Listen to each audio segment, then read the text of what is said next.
Hello friends, कैसे हो आप सब। आई होप आप सब अच्छे होंगे। आज हम कर रहे हैं यूजीसी नेट हिंदी के जो हमारे PYQ है। तो चलिए सबसे पहला क्वेश्चन हमारा, इनमें से कौन सा युग्म अघोष ध्वनि है। अघोष ध्वनि कौन से होते हैं? जो वर्ण होता है, हमारे वर्ग होते हैं, जैसे क वर्ग, च वर्ग, ट वर्ग, त वर्ग, प वर्ग। तो उनका जो पहला और दूसरा अक्षर होता है, वर्ण होता है, उसे हम क्या कहते हैं? अघोष कहते हैं। तो यहाँ पर क्या हो जाएगा? अघोष सी। प और फ क्या है? हमारी अघोष ध्वनि है। निम्नलिखित में से रामदहिन मिश्र की कृति कौन सी है? ए विभक्ति विचार, बी प्रविष्टिका हिंदी व्याकरण, सी भाषा तत्व प्रकाश, डी हिंदी व्याकरण। इसका हो जाएगा हमारा बी प्रवेशिका हिंदी व्याकरण। ये रामदहिन मिश्र जो है उनकी कृति है। क्वेश्चन नंबर 3, हिंदी रीति ग्रंथों की परंपरा चिंतामणि त्रिपाठी से चली, अतः रीतिकाल का आरंभ उन्हीं से मानना चाहिए। किस इतिहासकार का कथन है? ऑप्शन दिया गया है। ए रामचंद्र शुक्ल, बी हजारी प्रसाद द्विवेदी, सी विश्वनाथ प्रसाद मिश्र, डी बच्चन सिंह। तो इसका हमारा हो जाएगा कौन? किसकी पंक्ति है? किसका कथन है? आचार्य रामचंद्र शुक्ल का। क्या? हिंदी रीति ग्रंथों की परंपरा चिंतामणि त्रिपाठी से चली, अतः रीतिकाल का आरंभ उन्हीं से मानना चाहिए। किसे मानना चाहिए? चिंतामणि त्रिपाठी से।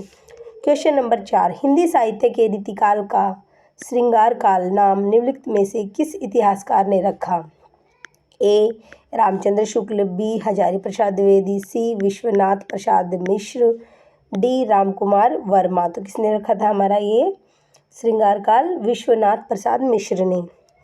क्वेश्चन नंबर 5, बालचंद विजयवई भाषा, दुहु नहीं लग गई दुज्जन हासा, ये काव्य पंक्तियाँ किसकी है? ए शंभु, बी नरपति नाल है, सी विद्यापति, डी मधुकर कवि। तो किसकी है ये? हमारी विद्यापति की ये पंक्तियाँ हैं। क्वेश्चन नंबर 6, किस रासो काव्यों की कथा का वर्णन सुक और सुकी के द्वारा किया गया है? ऑप्शन दिए गए हैं। ए पृथ्वीराज रासो, बी कीर्ति पताका, सी बीसलदेव रासो, डी खुमान रासो। तो कौन हो जाएगा? पृथ्वीराज रासो में जो है सुक सुकी के द्वारा वर्णन किया गया है। क्वेश्चन नंबर 7, हजारी प्रसाद द्विवेदी के अनुसार घत्ता शब्द का व्यवहार मूलतः किस अर्थ में होता रहा है? ऑप्शन दिए गए हैं। ए छंद के रूप में, बी कथा के एक अंश के रूप में, सी छेदन के अर्थ में, या डी एक कड़वक के अर्थ में। तो किसके अर्थ में? छेदन के अर्थ में प्रयोग किया जाता है किसका? घत्ता शब्द का। उसके बाद है हमारा क्वेश्चन नंबर 8,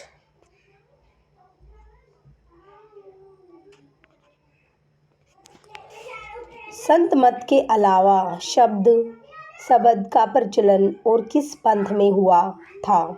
ए सिद्ध, बी जैन, सी नाथपंथी, या डी सखी संप्रदाय। तो कौन से में हुआ था? नाथपंथी में। क्वेश्चन नंबर 9, कुछ नाही का नाव धरी भरमा सब संसार, साच झूठ समझे नहीं ना कुछ किया विचार, उपयुक्त दोहा किस कवि का है? ए कबीरदास का, बी रहीम का, सी जायसी का, डी दादू दयाल का। तो किसका है ये दोहा? दादू दयाल का। क्या? कुछ नाही का नाव धरी भरमा सब संसार, साच झूठ समझे नहीं ना कुछ किया विचार। अगला क्वेश्चन नंबर 10 है हमारा, निम्नलिखित में से कौन ब्रह्म संप्रदाय का प्रवर्तक है? ए विष्णु स्वामी, बी निम्बार्काचार्य, सी हितहरिवंश, डी मध्वाचार्य। तो कौन हो जाएंगे हमारे? मध्वाचार्य।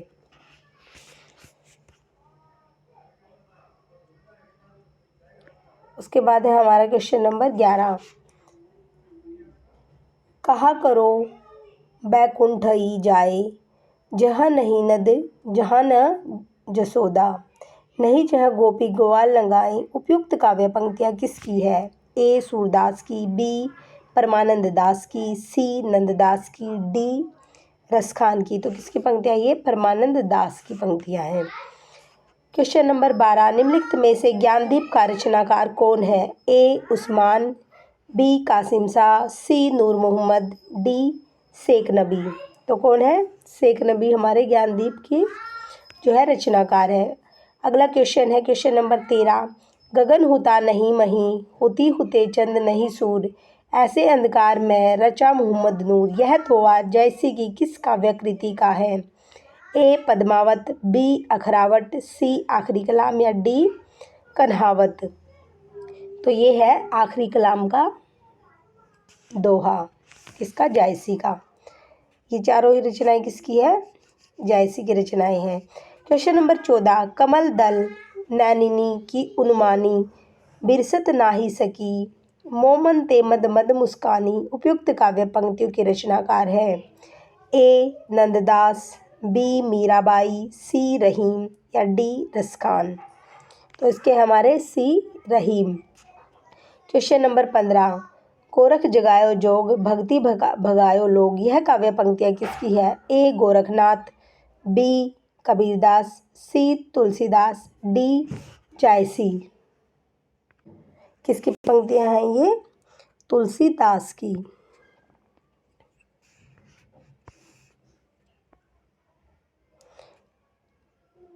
अगला क्वेश्चन है हमारा क्वेश्चन नंबर 16, यह हिंदू हृदय और मुसलमान हृदय आमने सामने करके अजनबीपन मिटाने वालों में इन्हीं का नाम लेना पड़ेगा। रामचंद्र शुक्ल का उक्त कथन किस कवि के संबंध में है? ए कबीरदास, बी जायसी, सी रहीम या डी रसखान। तो इसका हो जाएगा हमारा ये किसकी है? बी रसखान। किसके विषय में कही है रामचंद्र शुक्ल ने ये बातें? रसखान के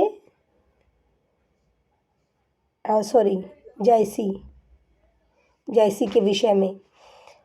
क्वेश्चन नंबर 17, हीन बहे जल मीन अधीन कहाँ कतीमो अकुलानी समाने, नीर स्नेही को लाए कलंक निराश हवे कायर त्यागत प्राणे।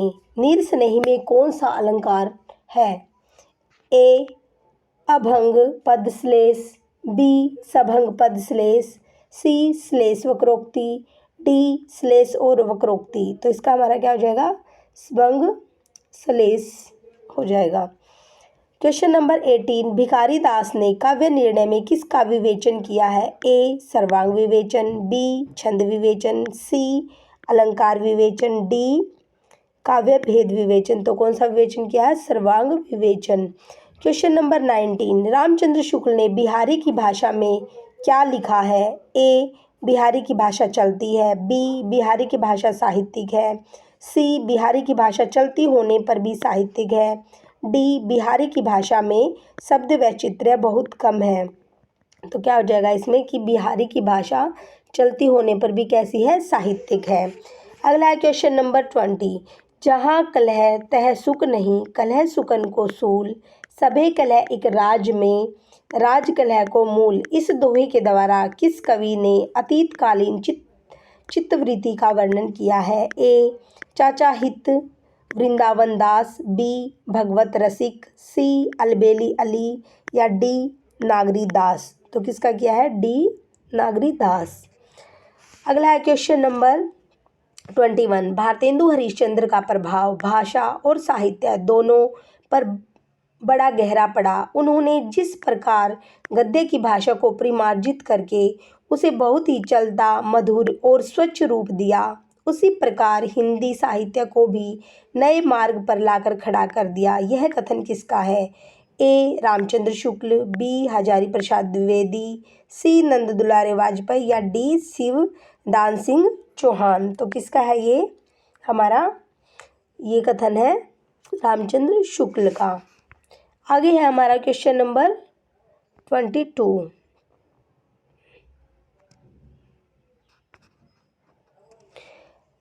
क्या हिंदी नाम की कोई भाषा ही नहीं? लेख के रचनाकार हैं? ए भारतेंदु हरिश्चंद्र, बी बालकृष्ण भट्ट, सी महावीर प्रसाद द्विवेदी, डी रामचंद्र शुक्ल। तो कौन है? सी महावीर प्रसाद द्विवेदी। क्वेश्चन नंबर 23, सुधी मेरे आंगन की जग में, सुख की सिहरन हो अंत खिली। उपयुक्त पंक्तियाँ किस कवि की है? ए मैथिली शरण गुप्त, बी महादेवी वर्मा, सी जयशंकर प्रसाद, डी सुभद्रा कुमारी चौहान। तो किसकी है ये पंक्तियाँ? महादेवी वर्मा की। क्वेश्चन नंबर 24, देहाती दुनिया के लेखक है ए रामवृक्ष बेनीपुरी, बी सुदर्शन, सी शिवपूजन सहाय, डी राहुल सांकृत यायन। देहाती दुनिया के लेखक हैं हमारे शिवपूजन सहाय। क्वेश्चन नंबर 25, यद्यपि 1942 के जन आंदोलन के समय इस गांव में न तो फौजियों का कोई उत्पात हुआ था और न आंदोलन की लहर ही इस गांव में पहुंच पाई थी, किंतु जिले भर की घटनाओं की खबर अफवाहों के रूप में यहाँ तक जरूर पहुंची थी। उपयुक्त पंक्तियाँ किस उपन्यास से ली गई हैं? ए मैला आंचल, बी कालकथा, सी पीढ़ियाँ या डी इन्हीं हथियारों से। तो ये किससे ली गई है? मैला आंचल से ये पंक्तियाँ ली गई हैं। क्वेश्चन नंबर 26, इनमें से कौन सा विचारक मार्क्सवादी है? ए लियो लावेंथल, बी जॉर्ज लुकाच, सी जोग देरिदा, डी इपोलित तेन। तो किसकी है ये? कौन सा विचारक है ये? इनमें से कौन सा विचारक जो मार्क्सवादी है? तो जॉर्ज लुकाच जो है ये मार्क्सवादी विचारक है। क्वेश्चन नंबर 27, निर्मल वर्मा का यात्रा वृत्तांत चीड़ों पर चांदनी आधारित है। ए शिमला प्रवास, बी मेघालय प्रवास, सी यूरोप प्रवास या डी एशिया प्रवास। तो किस पे है ये? यूरोप प्रवास पर आधारित है। क्वेश्चन नंबर 28, अछूत की शिकायत कविता का प्रकाशन वर्ष क्या है? ए 1907 ईस्वी, बी 1912 ईस्वी, सी 1914 ईस्वी, डी 1920 ईस्वी। तो क्या है इसका? हमारा अछूत की शिकायत का प्रकाशन वर्ष 1914 ईस्वी। अगला क्वेश्चन है 29, निम्नलिखित में से किस उपन्यास का संबंध अप्रवासी जीवन से है? ए वे दिन, बी लाल पसीना, सी लेकिन दरवाजा, डी निर्वासन। तो कौन से का? जो लाल पसीना उपन्यास है उसका संबंध अप्रवासी जीवन से है। उसके बाद है सतृत्व का मानचित्र किसकी रचना है? तो किसका है? हमारा अनामिका की रचना है।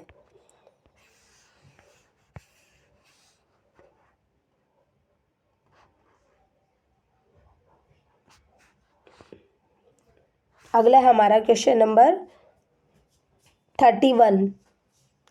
क्वेश्चन नंबर 31 चलिए देखते हैं। भारतेंदु ने अपने किस नाटक को नाट्य रासक व लास्य रूपक कहा है? ए विशस्य विषमोसदम, बी नीलदेवी, सी अंधेर नगरी, डी भारत दुर्दशा। तो कौन से नाटक को कहा है? भारत दुर्दशा को इन्होंने लास्य रूपक कहा है। 32 क्वेश्चन नंबर, निम्नलिखित में से किस नाटक में जातिवाद की समस्या को उठाया गया है? ए नाटक का बाल भगवान, बी जलता हुआ रथ, सी कोर्ट मार्शल, डी सबसे उदास कविता। तो कौन सा कोर्ट मार्शल जो है उसमें जातिवाद की समस्या को उठाया गया है। क्वेश्चन नंबर 33, निम्नलिखित में से रामेश्वर प्रेम का कौन सा नाटक बेन जॉनसन के नाटक बाल पोनी या दी फॉक्स का हिंदी रूपांतरण है? ए राजा नंगा है, बी लोमड़ वेश, सी शस्त्र संतान, डी कैंप। तो जो ये लोमड़ वेश है ये बालपोनी या दी फॉक्स का हिंदी रूपांतरण है। क्वेश्चन नंबर 34, निम्नलिखित में से किस एकांकी में संयुक्त परिवार की समस्या को उठाया गया है? ए अधिकार का रक्षक, बी बहने, सी सूखी डाली, डी तौलिए। तो जो सूखी डाली है इसमें इस एकांकी में परिवार की समस्या को उठाया गया है। उसके बाद हमारा क्वेश्चन नंबर 35, बायोग्राफिया लिटरेरिया का प्रकाशन वर्ष क्या है? ए 1795 ईस्वी, बी 1772 ईस्वी, सी 1817 ईस्वी या डी 1840 ईस्वी। तो क्या है इसका प्रकाशन वर्ष? 1817 ईस्वी। अगला है क्वेश्चन नंबर 36, निम्नलिखित में से डॉक्टर जॉनसन की कृति कौन सी है? A rambler, B science and poetry, C illusion and reality, D aesthetic. तो इसकी हमारी है रैम्बलर, जॉनसन की कृति, डॉक्टर जॉनसन की कृति है रैम्बलर। क्वेश्चन नंबर 37, निम्नलिखित में से कौन सा समीक्षक नई आलोचना से संबंधित नहीं है? ए स्पिनगार्न, बी रोला बार्थ, सी क्लिंथ ब्रुक्स, डी जॉन क्रो रेंसम। तो हमारा जो रोला बार्थ है वो नई आलोचना से संबंधित नहीं है। बाकी ये तीनों नई जो समीक्षक नई आलोचना है उससे संबंधित है। क्वेश्चन नंबर 38, निम्नलिखित में से कौन सा कथन आचार्य विश्वनाथ का नहीं है? ए रस अखंड है, बी रस स्वप्रकाश है, सी रस वेद्यांतर स्पर्श शून्य है, डी रस अपने आकार से भिन्न रूप में आस्वादित किया जाता है। तो कौन सा इनमें से विश्वनाथ का विचार नहीं है, कथन नहीं है? डी रस अपने आकार से भिन्न रूप में आस्वादित किया जाता है। क्वेश्चन नंबर 39, ध्वन्यालोक किस शताब्दी का ग्रंथ है? ए 7वीं शताब्दी, बी 8वीं शताब्दी, सी 9वीं शताब्दी या डी 11वीं शताब्दी। तो कौन सी शताब्दी का ग्रंथ है ध्वन्यालोक? 9वीं शताब्दी का। उसके बाद है हमारा क्वेश्चन नंबर 40, सौंदर्य की वस्तुगत सत्ता होती है, इसलिए यह शुद्ध सौंदर्य नाम की कोई चीज़ नहीं होती, किसका कथन है? ए हजारी प्रसाद द्विवेदी, बी रामचंद्र शुक्ल, सी रामविलास शर्मा या डी नंद दुलारे वाजपेयी। तो किसका कथन है ये? रामविलास शर्मा का ये कथन है। क्वेश्चन नंबर 41, रचना काल की दृष्टि से निम्नलिखित रचनाओं का सही क्रम क्या है? ए हंस ज्वाहिर, जयचंद प्रकाश, मधुमालती, मृगावती, बी मधुमालती, मृगावती, जयचंद प्रकाश, हंस ज्वाहिर, सी मृगावती, मधुमालती, हंस ज्वाहिर, जयचंद प्रकाश या फिर डी जयचंद प्रकाश, मृगावती, मधुमालती या हंस ज्वाहिर। तो कौन सा हो जाएगा हमारा? डी जो है ऑप्शन ठीक है। सबसे पहले रचना आएगी जयचंद प्रकाश, फिर मृगावती, फिर मधुमालती और उसके बाद हंस ज्वाहिर। क्वेश्चन नंबर 42, जन्म काल की दृष्टि से निम्नलिखित कवियों का सही क्रम है। ऑप्शन दिए गए हैं 4। A Jagnik, Khusro, Shridhar, Chandbardai, B Khusro, Shridhar, Chandbardai, Jagnik. Option number C Chandbardai, Jagnik, Khusro, Shridhar. Option number D Shridhar, Khusro, Chandbardai या जगनीक। तो कौन सा हो जाएगा? सी हमारा जो है सही क्रम हो जाएगा। सबसे पहले चंद्रबरदाई, फिर जगनीक, फिर खुसरो और फिर Shridhar. Question number 43, question number 43 दिया गया है, जन्म काल की दृष्टि से निम्नलिखित रचनाकारों का सही क्रम है। ए चिंतामणि, बिहारी, घनानंद, मतीराम, बी बिहारी, चिंतामणि, मतीराम, घनानंद, सी मतीराम, बिहारी, घनानंद या चिंतामणि, डी बिहारी, घनानंद, मतीराम या फिर चिंतामणि। तो कौन सा क्रम सही हो जाएगा? बी। सबसे पहले कौन आएंगे? बिहारी, उसके बाद चिंतामणि, उसके बाद मतीराम और उसके बाद हमारे घनानंद। अगला है क्वेश्चन नंबर 44, रचना काल की दृष्टि से निम्नलिखित रचनाकारों का सही क्रम है। ए गोविंद स्वामी आलम, गुमान मिश्र या बैताल।